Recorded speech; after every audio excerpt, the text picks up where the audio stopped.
दोस्तों जय श्री महाकाल। कैसे हैं दोस्तों आप लोग? उम्मीद है सारे अच्छे होंगे, स्वस्थ होंगे, मज़े में होंगे, अपने अपने जीवन में सभी खुशियों से रह रहे होंगे, सेफ होंगे, सुरक्षित होंगे।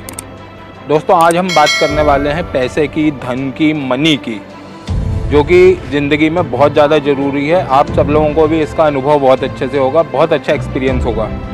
जिसके पास पैसा होता है उसकी पूछ हर जगह होती है, जिसके पास पैसा नहीं होता है उसकी कहीं कोई पूछ नहीं होती है। अगर आपके पास पैसा है तो 10 लोग आपसे सलाह लेने आएंगे, और अगर आपके पास पैसा, धन, मनी नहीं है तो 10 लोग आपको सलाह देने आएंगे, चाहे वह सलाह देने लायक हैं या नहीं हैं। ये एक्सपीरियंस आप सभी लोगों को है। अब बात करते हैं दोस्तों कि पैसा, धन, मनी ये सब कैसे कमाया जाता है अच्छे तरीकों से। सबसे फेमस प्रचलित 2 ही तरीके हैं दोस्तों पैसे कमाने के। एक तो व्यापार, बिजनेस, दूसरा जॉब या नौकरी। दोस्तों अगर रेशो निकाला जाए दुनिया में तो आज की डेट में 70% लोग नौकरी करते हैं, 20% लोग, 20% लोग अपना खुद का व्यापार करते हैं अपना पैसा लगा के। अब आप सोच रहे होंगे ये तो 90% हुआ, बाकी के 10% का क्या हुआ? तो जो बाकी का 10% है दोस्तों, उसका मैं आपको बाद में बताऊंगा कि वो 10% लोग क्या करते हैं। ठीक है, 70% लोगों ने नौकरी करे, 20% लोगों ने बिजनेस करे।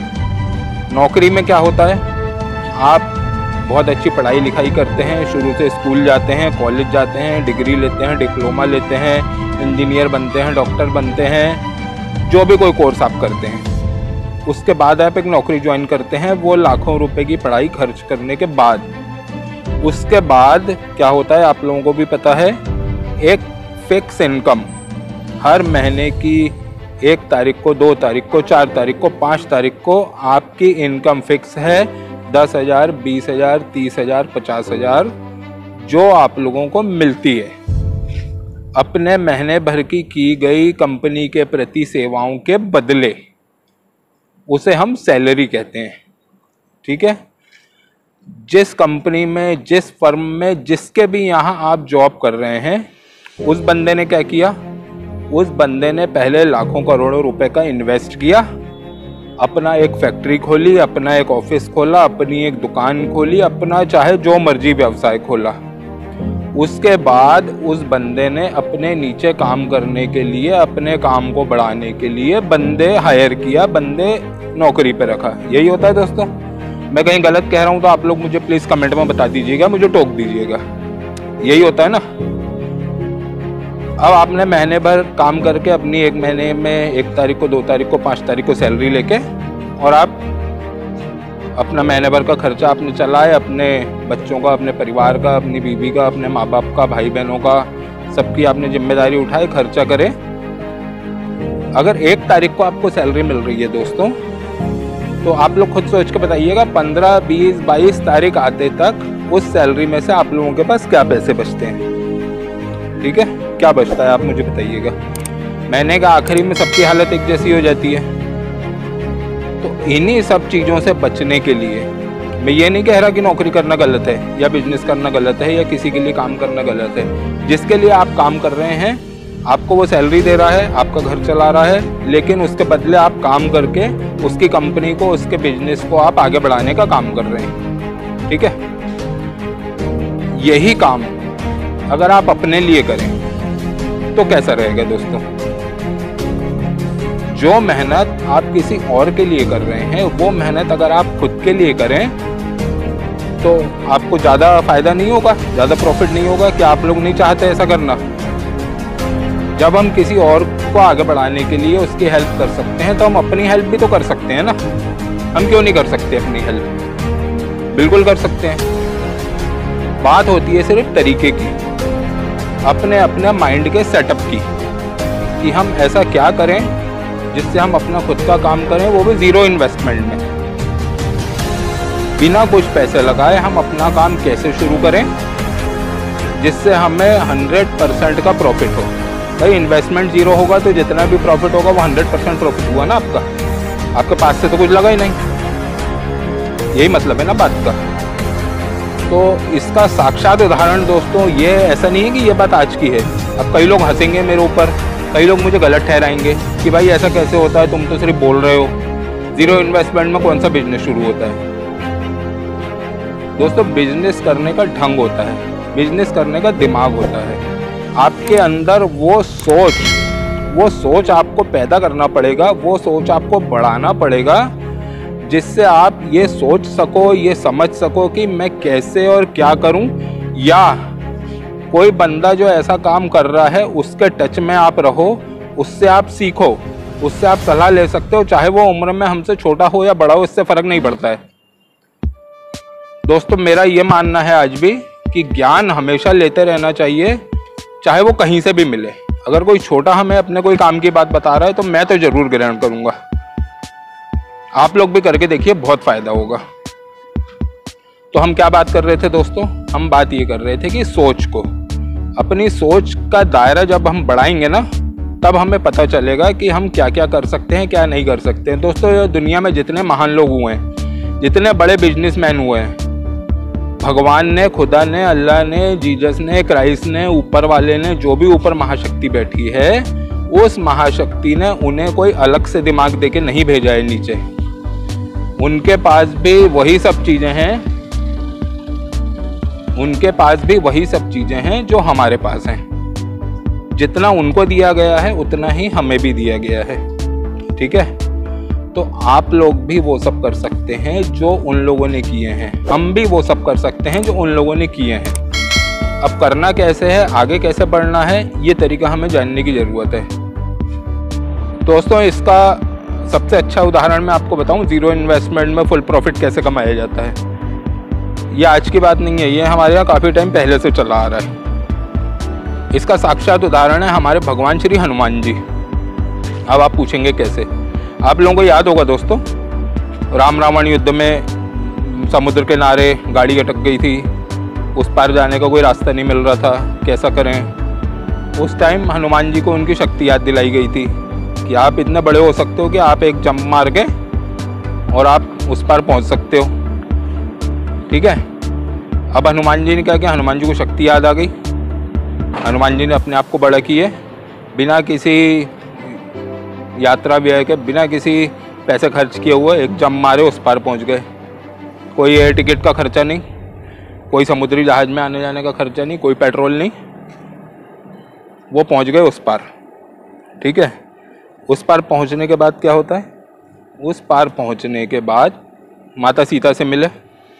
राम जी ने ऑलरेडी एक अंगूठी अपनी दे रखे थे, निशानी, कोई खर्चा नहीं, पुरानी पड़ी हुई थी, जीरो इन्वेस्टमेंट, अंगूठी उन्हें दे दिए। तुरंत सारी खबर बिना किसी न्यूज़ चैनल के, बिना किसी वीडियो रिकॉर्डिंग के, सीधे माता सीता के सामने सारी खबरें पहुंच गई।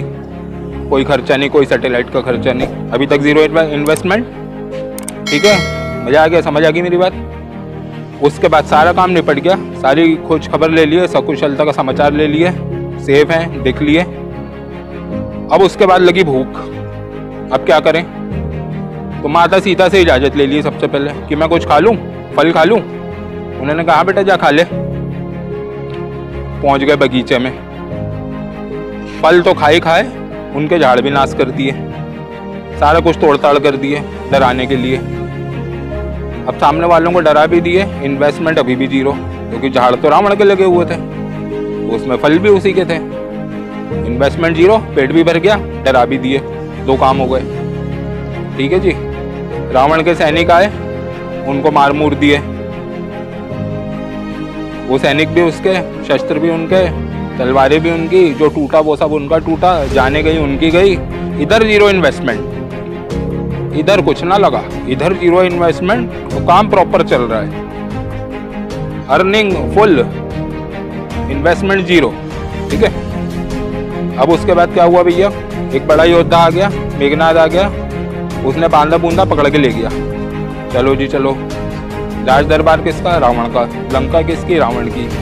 रावण ने बोला जी पेट्रोल जला दो, आग लगा दो पूंछ में, ठीक है, सजा है इसकी।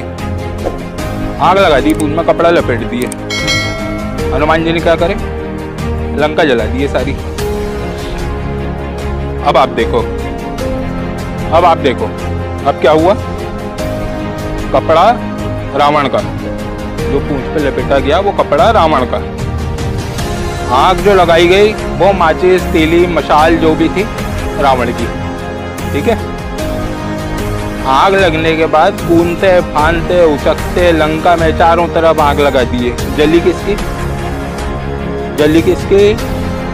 लंका रावण की। बनवाया किसने था? रावण ने। ठीक है ना। इन्वेस्टमेंट जीरो, जीरो इन्वेस्टमेंट में सारा काम निपटा के भाई साहब एक जंप मार के वापिस अपने भगवान के पास पहुंच गए, राम जी के पास, कि प्रभु मैं सब कुछ कराया। यार ये गाड़ियां बड़ी तंग करती हैं आते जाते, कहाँ वीडियो बनाऊं। प्रभु मैं सब कुछ कराया, आपके आशीर्वाद से सब कुछ हो गया। करे खुद ने सब कुछ, इन्वेस्टमेंट अपने बॉस का और खुद का जीरो, मालिक का कोई पैसा नहीं लगने दिए, खुद का कोई पैसा नहीं लगने दिए, आना जाना फ्री, वहाँ सारे कर्मकांड सारे फ्री, उनकी लगा के आ गए अच्छे तरीके से। ठीक है, जीरो इन्वेस्टमेंट में। और आके सारा श्रेय सारा किसको दे दिए? भगवान को, कि प्रभु जो कुछ किया आपने किए हो। ये एक सिस्टम होता है दोस्तों। ठीक है, ये एक सिस्टम होता है। आपको अगर अपने खुद के बिजनेस में आगे बढ़ना है तो आपको किसी एक गुरु की, किसी एक मेंटोर की जरूरत पड़ती है। आप खुद भी अगर कुछ करें, लेकिन आपने अपने गुरु का हमेशा याद रखे हो, अपने बॉस को आपने हमेशा याद रखे हो, जिस बंदे ने आपको सिखाया था, तो आप कभी पीछे मुड़ के नहीं देखोगे किसी भी चीज़ में। अपने करियर का श्रेय अगर आपने, जिसने आपको सिखाया था, आपने उसे दे दिए ना, तो आपको कभी पीछे मुड़ के देखने की जरूरत नहीं पड़ेगी, आप हमेशा आगे बढ़ोगे। हनुमान जी ने यही करे, सब कुछ करके आए थे, सारा श्रेय दे दिए राम जी को कि भगवान सब आपने करे हो। तो दोस्तों इससे हमें बहुत कुछ सीखने की ज़रूरत है। और ऐसा ही एक बिजनेस होता है मल्टी लेवल मार्केटिंग का, MLM का, जो मैंने बाकी के 10% लोग छोड़ा हुआ था ना, वो मैं अब बताता हूँ आपको। जो बाकी के 10% लोग हैं ना दोस्तों, वो आज की डेट में अपना ये काम कर रहे हैं। कितने ही एग्जाम्पल, कितने ही उदाहरण मेरी आंखों के सामने हैं अभी दोस्तों। जो बंदे साइकिलों से घूमते थे, जो बंदे पैदल घूमते थे, जिन बंदों के पास एक टाइम का खाना खाने के पैसे नहीं होते थे, दूसरों के घरों में जिनकी माताएं बहनें काम करके अपना घर चलाती थी, आज की डेट में वो बंदे लाखों करोड़ों के मालिक हैं। क्यों हैं? क्यों है ये सोचो आप। सिर्फ उनकी सोच। उन्होंने अपनी सोच बदले, सोच बदल के उस पर इम्प्लीमेंट किया।